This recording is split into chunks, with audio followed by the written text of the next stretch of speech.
കോടശ്ശേരി മണ്ഡലം കോൺഗ്രസ് കമ്മിറ്റി സംഘടിപ്പിച്ച ഗാന്ധി യാത്രയുടെ സമാപന സമ്മേളനം മേച്ചിറ ജംഗ്ഷനിൽ നടത്തി. കോടശ്ശേരി മണ്ഡലം കോൺഗ്രസ് കമ്മിറ്റി സംഘടിപ്പിച്ച ഗാന്ധി യാത്രയുടെ സമാപന സമ്മേളനം മേച്ചിറ ജംഗ്ഷനിൽ Kodassery panchayat president K P. James ഉദ്ഘാടനം ചെയ്തു. മണ്ഡലം പ്രസിഡന്റ് എം.ഒ. ജോൺസൺ അധ്യക്ഷനായി.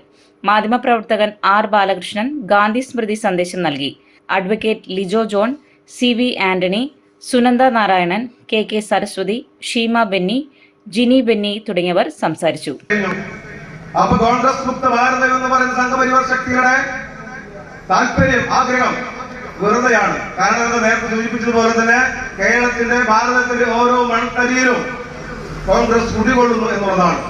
അതുകൊണ്ട് പ്രിയപ്പെട്ട സംഘപരിവാർ ശക്തികള് എത്രയൊക്കെ ഭാരതത്തിൽ നിന്ന് കോൺഗ്രസിനെ പുറത്താക്കാൻ ഗാന്ധിജിയുടെ ചിത്രങ്ങൾ, ഗാന്ധിയുടെ ഓർമ്മകൾ, ഗാന്ധി ദർശനങ്ങൾ മായ്ച്ചു കളയാൻ ശ്രമിച്ചാലും ഇന്ത്യ നിങ്ങൾക്ക് തിരിച്ചടി നൽകും, ഇന്നല്ലെങ്കിൽ നാളെ.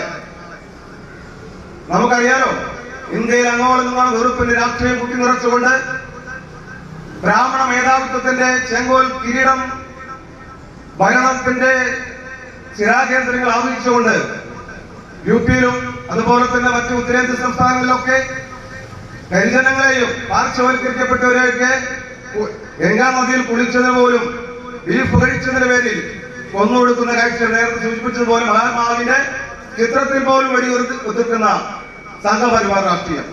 അവിടെയാണ് കെ.പി.സി.സിയുടെ ആഹ്വാനപ്രകാരം കേരളത്തിലെ മുഴുവൻ മണ്ഡലങ്ങളിൽ ഇതുപോലുള്ള ഗാന്ധി ദർശന യാത്രകൾ സംഘടിപ്പിച്ച് ഗാന്ധി സൂക്തങ്ങൾ ജനങ്ങളിലേക്ക് എത്തിക്കുന്നതിന് വേണ്ടിയിട്ടുള്ള പരിപാടികളുമായിട്ട് ഇന്ന്